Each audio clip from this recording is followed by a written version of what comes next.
טוב, אני חשבתי שיש עוד אנשים שצריכים לדבר אחריי. אז זה באסה, כי הדברים שלי הם דברים של סוף.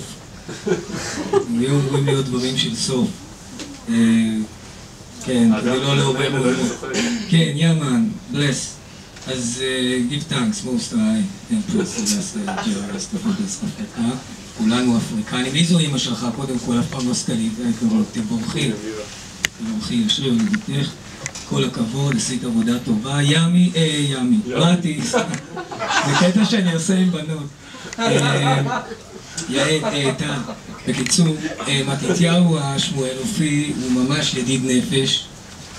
עברנו המון ביחד. ויש בו בלוז, יש בו עמקות מאוד של בלוז, והנושאים שאנחנו ככה חצינו ולמדנו ביחד, ממש למדנו ביחד. כשאני אומר למדנו ביחד, זה ממש יושבים ביחד באותו חדר, בדרך כלל אצלי בבית, כי אני לא אוהב ללכת לאנשים אחרים. לא בגלל ענייני האוורד יוז וסטריליזציה, פשוט I'm a lazy bum, והביטניק אמיתי לא זז. ביטניק אמיתי לא זז, בגלל זה המציאו את הטריפ, כדי שהוא יוכל לצאת לטיול בלי לזוז. ולכן זה תמיד אצלי, כלומר, מתי אומר לי, בוא נשתה, טוב, בוא אליי קודם. מביא גולדסטאר, מביא את החבר הירוק שלו, פרופסור, סתם.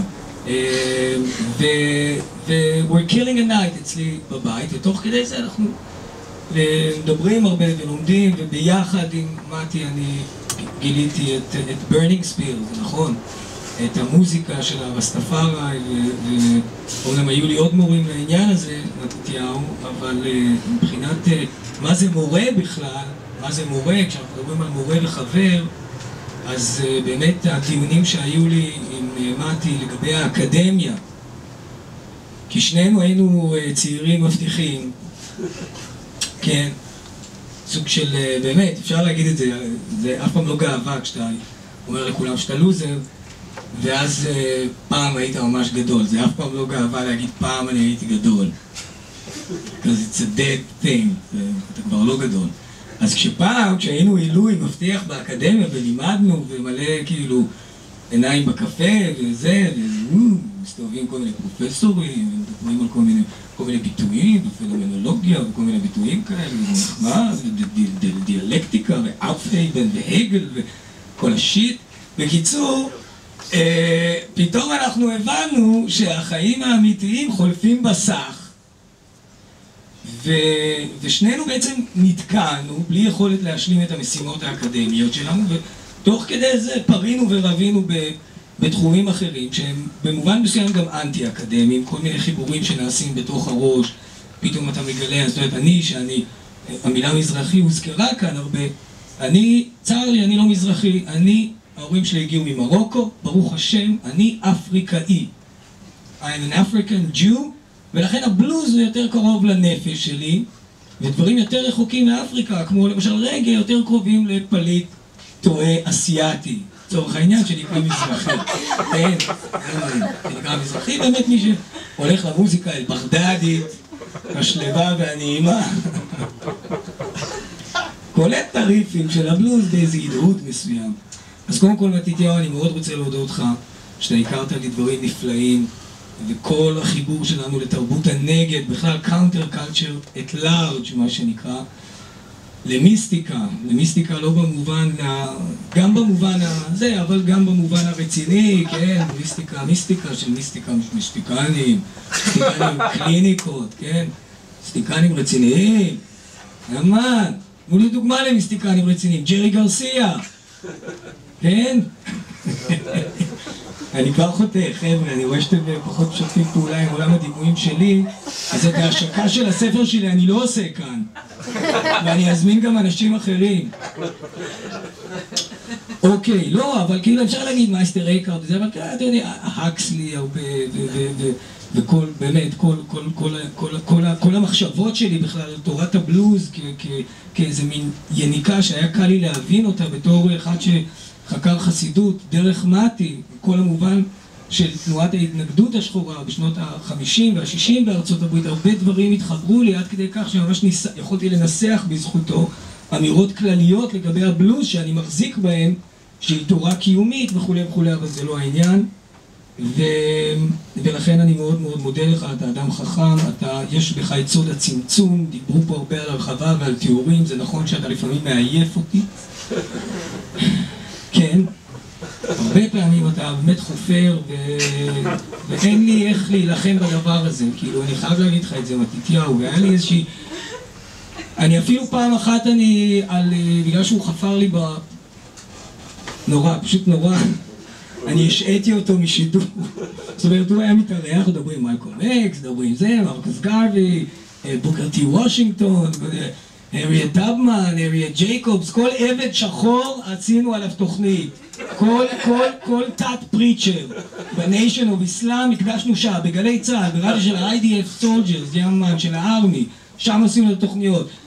איילה סילאסי יוצא מהארמון, איילה סילאסי חוזר מהארמון. אם זה שני תאריכים שונים, למה לא לחתוך את התוכנית ולעשות שני פרקים? היי, מתי, בוא. קיצור, מדהים, מרטין לותר קינג, לא דיברנו עליו שבוע שעבר, כן, אבל קצת פספסנו את הקטע הזה. למה בוקר טי וושינגטון הוא קצת אופוזישן למרטין לותר קינג, ומה עם הנצרות שלו, ולמה הנצרות מתפקדת בעצם כזה שיעבוד למלכות וכו' וכו', אז בוא עוד פעם. עכשיו, הצפים, דברים שאתה מוצף ומוצף ומוצף ומוצף, לפעמים אתה לא יכול יותר. ואני נוקט בגישה מצ'טיסטית, ג'מייקנית, שלימדו אותי המורים שלי מג'מייקה, וזה להשעות את מתי משידור, ואני אמרתי את זה גם בגלי צה"ל בלייב, הוא חפר לי כל הדרך, התוכנית הייתה מעולה, אתה לא תהיה כאן חודש. חודש הוא לא היה. בזמן הזה שהוא לא היה בשידור, נרקמו תוכניות העבריים שלו לעקור ברלינה. ככה זו התקופה חפיפה, ולכן אני אסיים רק בדבר אחד שהוא לשמו אני הגעתי לפה והפסדתי את ההופעה בפסטיבל מוזיקה מקודשת, שאני 4 חודשים קורא לכל בני ארץ ישראל ללכת לראות את ההופעה הזו של הטווינקל בראדרס. להקה מגה להקה מה-60s, מהשכבות הכי כבדות ועמוקות של הרגעי. אנשי אמונה, שלומי ישראל, אוהבי זיון. במקום זה אני בא לפה ואני צריך להגיד דברים, אז כל מה שאני אמרתי זה רק להגיד דבר אחד כזה ולברך אותך בברכת אימנו העייפה והזקנה ארץ ישראל. אפיזודת העזיבה שלך היא פצע בליבי. אני דוחה אותה, דחייה, כללית, איך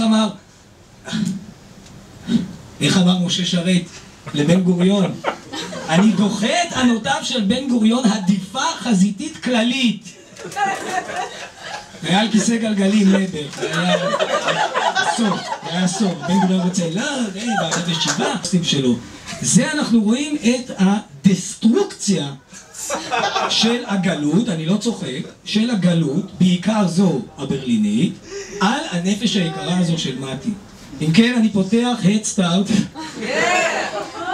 לא להחזרתו של מתי, אלא ל-Head Start נגדי הפוך. לשכנע את הברלינים שיקיעו אותו מתוכם, כדי שגם לא... כדי